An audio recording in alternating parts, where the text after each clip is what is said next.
गोधन बाबा चला ले आहेरिया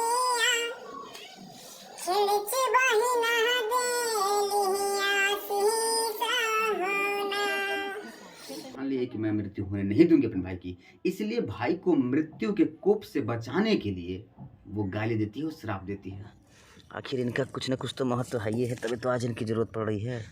तो इनके महत्व को चप्पल लगा के मैं क्यों कम करने जाऊँ। दांत दर्द में, बवासीर में, कई सारे, और सबसे बड़ी बात इसका काढ़ा बड़ा जबरदस्त बनता है, पुरानी से पुरानी खांसी को खत्म करता है। नमस्कार,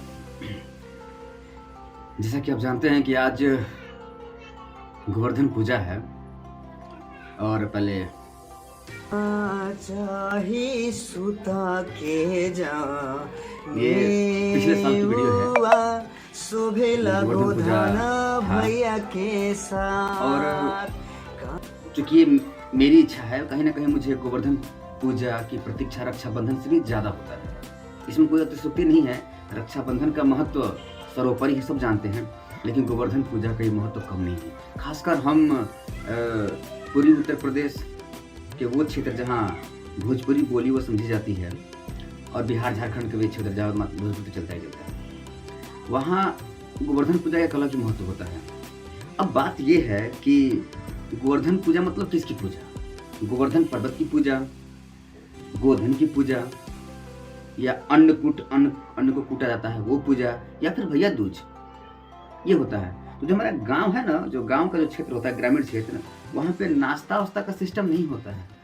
जो भी करता है ना, सीधे भरपेटा, हम उसे भरपेटा बोलते हैं। भरपेटा नाश्ते के कोई जगह नहीं होता। सुबह में मिला, जितना खा सकते हैं उतना खा लेते हैं। उसी प्रकार ये पर्व और त्योहार है, और हम भोजपुरी भाषी क्षेत्र वाले इन चारों, गोवर्धन पूजा, अन्नकूट, भैया दूज, इन सबको मिलाकर एक ही दिन कर देते हैं और नाम देते हैं गोधना। तो आइए इसी पर्व और त्योहार के बारे में कुछ बातें हम जानते हैं। जैसे कि इस पूजा में भाई को बहन लोग श्राप देती हैं। सुन के थोड़ा अजीब लग रहा है ना?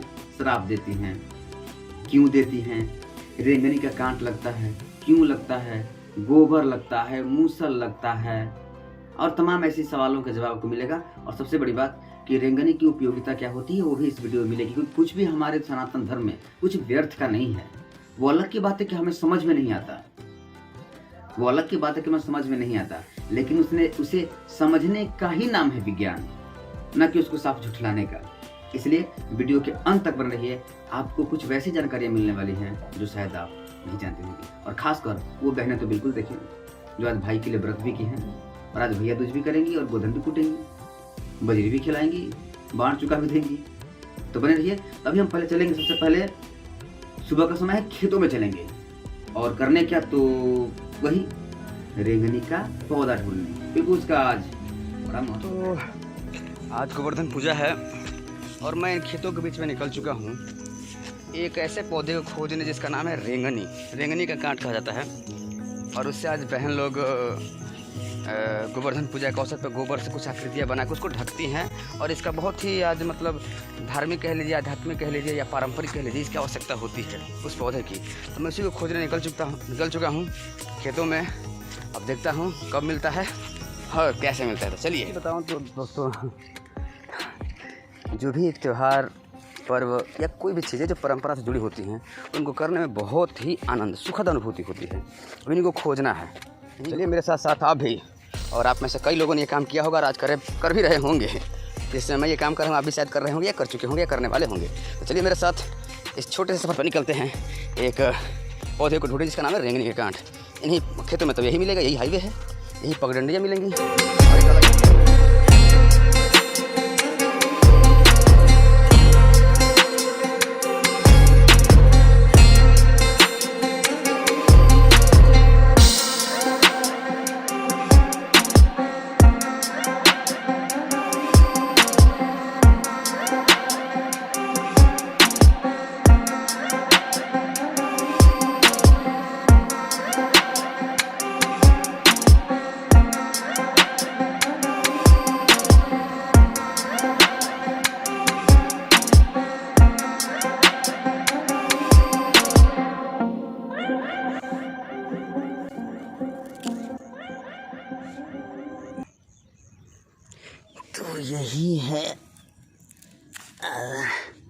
रेंगनी कांट बड़ा उखाड़ना मुश्किल है भाई, सिर्फ कांट ही कांट दिखाई दे रहा है इसमें तो। साथ चुभने का डर है इसलिए कुछ आइडिया लगा रहा हूँ, देखता हूँ कहाँ तक सफल होता है। तो ये मैंने उखाड़ लिया एक धान का पौधा। अब इसी से क्या करता हूँ कि इधर दबाता हूँ। दबाने को तो मैं चप्पल से भी दबा सकता था लेकिन अपमान हो जाएगा। आखिर इनका कुछ ना कुछ तो महत्व है ही है, तभी तो आज इनकी ज़रूरत पड़ रही है। तो इनके महत्व को चप्पल लगा के मैं क्यों कम करने जाऊँ। अब इस तरह से देखने में कुछ लग रहा है कि उखड़ सकता है। कांटे चुभने का तो डर ये है, वैसे भी कुछ पाना हो अच्छा चीज़ और उसमें कष्ट ना हो ऐसा तो होगा नहीं। इसलिए मैं बार बार कहता हूँ सबसे कष्टों से दोस्ती कर लो, दुखों से दोस्ती कर लो, समस्याओं परेशानियों से दोस्ती कर लो, और कोई भी समस्या आए वो तुम्हें परेशान ना कर सके। अब ये देखिए कांटे कांटे हैं अब घबराना थोड़ी नहीं है, अपने बुद्धि और विवेक का प्रयोग करना है। क्योंकि उखड़ सकता है लेकिन टूटने का डर, इसमें ज़्यादा फोर्स नहीं लगा रहा हूँ, हल्का हल्का कर रहा हूँ कि कुछ तो ऊपर आए। और नहीं आएगा तो फोर्स लगाना पड़ेगा, और कांटे चुभने का तो डर है ये है। खैर चूहे कोई दिक्कत ना है, वैसे भी अपनी परंपराओं और संस्कृति को बचाने के लिए कांटा चुभेगा तो कौन है। लोगों ने तो तलवारों की धार भी सही है, गोली बारूदों की मार भी सही है, ये तो संस्कृति की हाँ इसका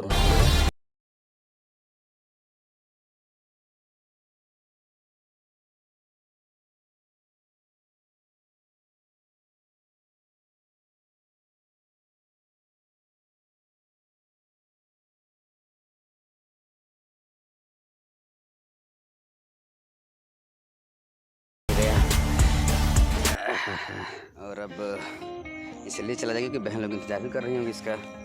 तो ये है कितना सुंदर है ना अपना सांस्कृतिक त्यौहार, ये सब पर्व कब किसकी ज़रूरत पड़ जाए। यह मुझे कम बेश सही लगता है कि यह वनस्पतियों का, पादपों का, या भी जो भी हमारे आसपास जीव जगत में जो भी जीव हैं, वो पौधा हो या जंतु हो, उन सब की कुछ न कुछ आवश्यकता है। और इन्हीं आवश्यकताओं को समझाने के लिए ऐसे पर्व, ऐसे त्यौहार आते रहते हैं। बताइए ये ऐसे पड़ा रहता है और इसकी ज़रूरत आज पड़ती है। तो इन्होंने मुझे बहुत परेशान कराया, इनके चक्कर में तो मैंने कुछ और ही उखाड़ लिया था। रेंगनी के कांट के पौधों को मिल जाने से बड़ी खुशी हो रही है। अब तो गीत गाना बनता है। गोधन बाबा चला ले अहेरिया, खिलच बहिना देलिया सीसहुना। बहुत ही सुंदर सुंदर पारंपरिक गीत हमारे भोजपुरी के पर्व त्यौहार के उपलक्ष्यों में। अलग बात है कि भोजपुरी का थोड़ा सा गलत रूप समाज में प्रस्तुत किया जाता है। खैर आप सुन सकते हैं गीतों को जाकर, आज पसंद आए भोजपुरी को प्रमोट भी कीजिए, वेट कीजिए। मैं इसका वैज्ञानिक, आध्यात्मिक, पारंपरिक और जो कुछ महत्व है इसके बारे में बताने वाला हूँ, तो वीडियो के साथ बने। तो फाइनली मिशन रेंगनी और मिशन रेंगनी के कांट पूर्ण हो चुका है। अब उन सवालों का जवाब ढूंढा जाएगा, बताया जाएगा, जिन सवालों को मैंने वीडियो को शुरू में बोला था। पहला कि गोवर्धन पूजा, दूसरा अन्नकूट और तीसरा भैया दूज। कैसे ये तीनों को मिलाकर हम भोजपुरी भाषी क्षेत्र एक ही बार मनाते हैं, गोधना। देखिए पहली गोवर्धन पूजा। गोवर्धन की आप कहानी सुने होंगे। श्री कृष्ण अवतार के समय जब गोकुल में तूफान, बारिश, इंद्र के कोप से बचाने के लिए भगवान श्री कृष्ण ने गोवर्धन पर्वत को अपनी छोटी यानी कांधी उंगली पे उठाकर गोकुल वासियों की रक्षा की थी। तो उस समय से गोवर्धन पर्वत की पूजा होने लगी। वहाँ और धूमधाम से होता है, और यहाँ पर हम लोग तो गोवर्धन पर्वत के पास जा नहीं सकते हैं। इसलिए देखिए गोवर्धन तो गोबर से ही गोवर्धन की प्रतिमा को बनाकर पूजा जाता है। अभी गोबर की आकृतियाँ बनेगी, आप जैसे कि चित्र में देख रहे होंगे। इन गोबर की आकृतियों में कई सारी चीज़ें बनी हुई हैं। इन्हीं सारी चीज़ों में गोवर्धन पर्वत भी बना होता है, और इसी गोधना में गोवर्धन पर्वत की भी पूजा हो जा रही है। तो इस तरह से हम कृष्ण को भी पूज दे रहे हैं इस पूजा के बहाने। दूसरी चीज़ अन्नकूट। जब मूसल से लेकर मतलब एक गागर होता है या कोई भी अनाज, दाल हो, चना हो, ऐसे कुछ अन्नों को वहाँ कूटा भी जाता है। क्योंकि यह अन्नकूट का जो त्यौहार है वो और क्षेत्रों में धूमधाम से होता होगा, यहाँ चूँकि उसी में मिल चुका है तो थोड़ा बहुत ही हो पाता है, लेकिन वहाँ भी अन्न को कूटा जाता है। अब यह कूटने का सिस्टम दो है, एक तो अन्नकूट भी हो जा रहा है, गोधन कूटना भी। तो अन्नकूट तो ये होगा जब हम अनाजों को कूटते हैं वो अन्नकूट हो गया। और गोधन कूटना इसका एक पौराणिक कथा है। वो पौराणिक कथा क्या है वो मैं बता दे रहा हूँ। तो पौराणिक कथा ये है कि चूंकि देखिए बात यह है कि इस त्योहार में बहनें जो होती है ना अपने भाई को श्राप देती है, गाली देती है। श्राप क्या, मरने का श्राप देती हैं, है ना अजीब बात। बहन लोग भाई को मरने का श्राप देती हैं, लेकिन इसके पीछे भी अगाध प्रेम और स्नेह छिपा हुआ है। क्यों देती हैं, इसके पीछे एक पौराणिक कहानी है। कहा जाता है कि मतलब कि यमलोक में एक बार की ऐसी बात है कि पृथ्वी लोक से ऐसे किसी की मृत्यु कराई जाए, मतलब ऐसे किसी भाई को मारा जाए जिसको उसकी बहन ने कभी गाली उली ना दिया हो। और इस तरफ उनको एक भाई मिल गया जिसको उनकी बहन ने कभी कुछ बोला नहीं था। अब बहन ने क्या, कोई गाली ना दिया हो, बात बहन की नहीं हो रही है, बहन को तो मैं इसलिए बोला क्योंकि बहनों का त्योहार है, कोई उसको गालियां ना दिया हो ना वो किसी को दिया। ऐसे में एक भाई मिल गया, बहन को ये बात पता चली कि मेरे भाई को सिर्फ इसलिए मतलब मृत्यु अपनी गोद में ले रहा है कि उसने किसी को गाली नहीं दिया, उसको किसी ने गाली नहीं दिया, तो इसलिए उस नियम को तोड़ने के लिए बहन ने ही अपने भाई को गाली देना शुरू कर दिया। बहन ने ही भाई को गाली देना शुरू कर दिया। कोई बहन नहीं चाहती कि भाई को गाली दे, लेकिन वो भाई की जान बचानी है तो जान बचाने के लिए बहन भाई को गाली देने लगी। और वो है कि अब उनका मन बन चुका है यम और यमी का, जो कि प्राण हरने का काम करते हैं, यमलोक के दूत हैं। तो उनका मन बन चुका है कि इस भाई की मृत्यु करनी ही करनी है, और बहन भी ठान ली है कि मैं मृत्यु होने नहीं दूंगी अपने भाई की। इसलिए भाई को मृत्यु के कोप से बचाने के लिए वो गाली देती है और श्राप देती है, न चाहते हुए भी। फिर वो नहीं छोड़ते हैं, इसलिए उस छोड़ भी देते हैं तो उस भाई पर दीवारों को गिराना, सांप बिच्छू को फेंकना, ये सब यमी ने किया, लेकिन फिर भी उस भाई की मृत्यु नहीं हो सकी उस बहन के गाली दे देने की वजह से। इसीलिए देखिए गोधन में जिस दिन पूजा होती है, गोबर से जो कुछ बनता है उस दिन बहन लोग सांप और बिच्छू भी बनाती हैं उसी की याद में। अब बहन भाई को तो गाली दे दी न चाहते हुए भी, इसीलिए गाली देती भी हैं, शराबती भी हैं, और साथ साथ रेंगनी का जो कांट होता है उससे उसको अपने जीभ में चुभोती भी हैं। अब देखिए यहाँ पर जीभ में चुभ होना है तो कांट हम बबूल का भी ले सकते हैं, लेकिन कितना सोच समझ कर रेंगनी को चुना गया है क्योंकि इसका औषधीय गुण बहुत ज्यादा होता है। औषधीय गुण चूंकि मैं कांट तो दे दिया हूँ लाकर, लेकिन कुछ कांट अपने पास भी रखा हुआ हूँ, तो ये है। और इसे कई सारे नाम से जाना जाता है। आप इस पौधे को देख रहे होंगे। अब देखिए इस पौधे को, अब इसको आप भटकटैया कह सकते हैं, रेंगनी कह सकते हैं, कटेरी कह सकते हैं, कंटकारी कह सकते हैं, निदग्धिया कह सकते हैं, क्षुद्रा कह सकते हैं, व्याघ्री कह सकते हैं। विज्ञान में ये जो है ये सोलेनेसी फैमिली का है। जो बॉटनी पढ़े होंगे वनस्पति विज्ञान उनको मालूम होगा सोलेनेसी क्या होता है। जिसी में भटकुइयाँ भी आते हैं जो काला काला हम लोग खाते हैं, गाय बकरी भैंस चना हमेशा खाते रहते हैं, तो उसी फैमिली का है ये, सोलेनेसी फैमिली का है। और उसी में इसका नाम है, वैज्ञानिक नाम सोलेनम जैंथोकार्पम। इसका नाम है सोलेनम जैंथोकार्पम। और इसके बहुत सारे औषधीय गुण हैं। इसके पूरे पंचांग देखिए, पंचांग का मतलब होता है पांचों अंग, मतलब कि मूल माने जड़, तना, पत्ती, पुष्प और फल, पांचों को मिलाकर क्या हो गया पंचांग। तो इन पांचों को मिलाकर पंचांग का तरफ पांचों इसका औषधीय गुण है। कफ में, ज्वर में, बुखार में, दांत दर्द में, बवासीर में, कई सारे। और सबसे बड़ी बात, इसका काढ़ा बड़ा जबरदस्त बनता है, पुराने से पुरानी खांसी को खत्म करता है इसका काढ़ा। मुझे अभी भी याद है जब मैं ननिहाल में रहा करता था तो मेरी मामी इसके फल का बता दूं, इसका पुष्प नीले रंग का होता है, फल हरे रंग का होता है, पकने के बाद जो फल होता है वो पीला हो जाता है, और उस फल में कुछ जो बीज होते हैं उन्हीं बीजों को वो जैसे हुक्का होता है, मतलब तम्बाकू को पीने टाइप का होता था, वो मुझे नाम याद नहीं आ रहा है, हुक्के शायद कहते हैं। तो उसी में पता नहीं कैसे कैसे करके उसका धुआं दांत में, मुंह में मतलब लेते थे, और दांत के कीड़े आश्चर्यजनक रूप से पानी में गिरते थे। ये मैंने देखी हुई बात है, मेरी मामी किया करती थी। तो इतना इसका औषधीय गुण है। इसके धुएं से सेकने से बवासीर के जो रोगी हैं उनको बहुत आराम भी मिलता है। इसका बहुत ज़्यादा औषधीय गुण है। अब बबूल का कांट जो होता है इससे ज़्यादा नुकीला होता है, कष्टदायक होता है, तो ऐसे कांट को चुना गया है जो उतना कष्टदायक भी ना हो, दर्द तो हमें हो ही, और उसका औषधीय गुण भी बहुत ज़्यादा हो, इसलिए इस भटकटैया यानी कि रेंगनी के कांट को चुना गया। अब बहन लोग श्राप देती हैं और इसके कांटों को अपनी जीभ में चुभोती भी हैं। और ये भी अपनी तरह का एक प्रेमी है। रक्षाबंधन में ये सब नहीं होता, बस रक्षा सूत्र, रक्षाबंधन, राखी बांधी जाती है। इसलिए मेरा मानना है कि रक्षाबंधन से कहीं ज़्यादा मैं अपने हिसाब से महत्व इसका समझता हूँ। मुझे इसका इंतजार भी रहता है, प्रतीक्षा भी। अगर इसका काढ़ा बनाना हो तो बड़ा सिंपल सा उपाय है, पुरानी से पुरानी खांसी को ठीक कर देता है ये।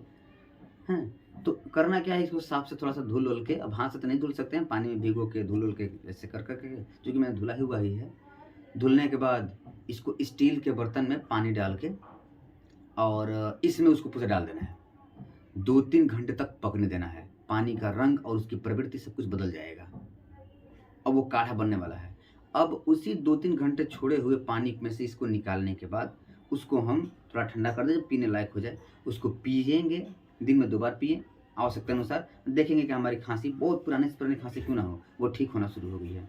तो इसका ये औषधीय गुण है जो साक्षात और प्रत्यक्ष रूप से दिखता है। तो है ना, ये कितनी मतलब सनातन संस्कृति हमारी कितनी पुण्य है, कितनी पवित्र है। अभी छठ पूजा आने वाला है, पूरी दुनिया उगते हुए सूर्य को पूजते हैं और मानते हैं, और हम छठ के माध्यम से ही अस्त होते हुए सूर्य की पूजा करते हैं, अर्चना करते हैं, पूजते हैं। और उगते हुए घर कोई करता है। यहाँ देखिए इस गोधन पूजा में कांटों का भी महत्व है। कांटों से जीभ पर बहन लोग छेड़ती हैं कि ये जीभ कितनी बड़ी गलती करे, मुझे मेरे भाई को श्राप दे रही मरने के लिए, गाली देती हैं। तो अपनी उस न चाहते हुए गाली दे रही, इसलिए वो जीभ को छेदती भी हैं। कितना मतलब ये है। तो सनातन संस्कृति का मतलब ही होता है वसुधैव कुटुंबकम, सबको साथ लेकर चलना, जीव जंतु पौधे सबको। तो उसी का एक अभिन्न अंग है। इसलिए पूरे उत्साह और उमंग के साथ मनाइए आप गोधन पूजा, लेकिन इसके पीछे के रहस्य कुछ जानिए। समझ में आ गया। अब एक और बात करते हैं, भैया दूज। तो देखिए भैया दूज तो जो होता है वो तो रक्षाबंधन का प्रतिरूप होता है, हैं। लेकिन उसी दिन गोधना के दिन हमारे भैया दूज भी हो जाता है। कैसे? तो जब गोधन कूट लेती हैं बहनें लोग, जब कूट लेती हैं, कूटने के नाम पर देखिए मैं एक बात बताना भूल गया, कूटती किसको हैं? भैया के दुश्मन को कूटती हैं। किसको कूटती हैं? उसी यम, जो यम बोलते हैं हम लोग देसी भाषा में, यम कहा जाता है, उनके द्वार। वो मानती हैं कि मैं उन्हीं यम को कूट रही हूँ, यमी को कूट रही हूँ कि भाई मेरी भाई के प्राण मत लो। और देखिए जब गोधन पूजा होता है ना, तो गीत बजता है, आवरा कूटिले दावरा कूटिले जम के दुआर, हाँ कूटिले भैया के दुश्मन चारों पहर दिन रात, कूटिले भैया के दुश्मन चारों पहर दिन रात। कुछ तो बहन थोड़ा सा बढ़ा के बोलती हैं कि कूटिले भैया के दुश्मन 8 पहर दिन रात। मतलब भैया के दुश्मनों को कूटती हैं। कितना अगाध प्रेम है। क्या रक्षाबंधन में कूटा जाता है? नहीं, यहाँ कूटा जाता है। तो इसलिए मैं बार कह रहा हूँ कि रक्षाबंधन से कहीं ज़्यादा मुझे पुनीत भाई बहनों का पर्व ये लगता है भैया दूज। और ये भैया दूज भी कल है भैया दूज, लेकिन वो आज ही हो जाएगा। अब बहन लोग उसमें देंगी, चूका होता है, भरका होता है, उसमें कुछ भर कर देंगे, मुरही होगा, चूड़ा होगा, खुटिंग होगा, ऐसा कुछ होता है, मिठाइयाँ भी होंगी, देंगी। और रक्षाबंधन की तरह भाई भी स्नेह से कुछ देंगे। बहन लोग तिलक उलक लगाती हैं, रक्षा सूत्र बांधती हैं, खिलाती हैं मिठाई वगैरह, और बदले में कुछ मांगती नहीं है, बस यही मांगती हैं कि मेरा भैया बस सही सलामत रहे, सुखी रहे, संपन्न रहे, समृद्धिशाली रहे। और भाई लोग इसके एवज में कुछ पैसे देते हैं, क्योंकि वो तो प्रेम है, देना ही है तो हम सहयोग दे सकते हैं, सुंदर भविष्य दे सकते हैं, और देने का प्रयास करना भी चाहिए, करते भी हैं हम लोग। वो अलग की बात है कि हम उम्मीदें कुछ और लगा लेते हैं और मिलता कुछ और रहता है, मेरी निराशा हाथ लगती है। खैर, जो बहन लोग देती हैं खाने के लिए, उसमें जो गोधन कुटाया रहता है वहाँ पर चना, चने का दाल, कुछ अन्न रखा जाता है, जो अन्नकूट में भी काम हो जाता है, अन्नकूट भी वहाँ बन गया, तो उसी को भैया लोग को खिलाती भी हैं और खुद नहीं खाती हैं। कहती हैं कि खाने से मूंछ दाढ़ी जमेगा, और किसी लड़की को तो ये पसंद नहीं होगा कि उसका मूंछ ही जम जाए। तो ये एक बाध्यता है। अब इसको कुछ बहुत लोग पाखंड बोलते हैं, लेकिन हम पाखंड अभी नहीं बोलेंगे, क्योंकि इसके बारे में शोध करना बाकी है। मेरे हिसाब से जानकारी हो सकती है कि हो ली, हमें जानकारी नहीं है, समझ से बाहर है। और सनातन संस्कृति ऐसी संस्कृति है कि सबकी समझ से सबके समझ में आ जाए, ऐसा जरूरी भी नहीं है। तो समझ में ना है तो समझने का प्रयास करना चाहिए, ना कि उसको पाखंड और अंधविश्वास कह देना चाहिए। ठीक है, तो उसे बजरी बोलती हैं, और बजरी खिलाती हैं और कहते हुए बोलती हैं, खा भैया, नहीं से बोलती हैं,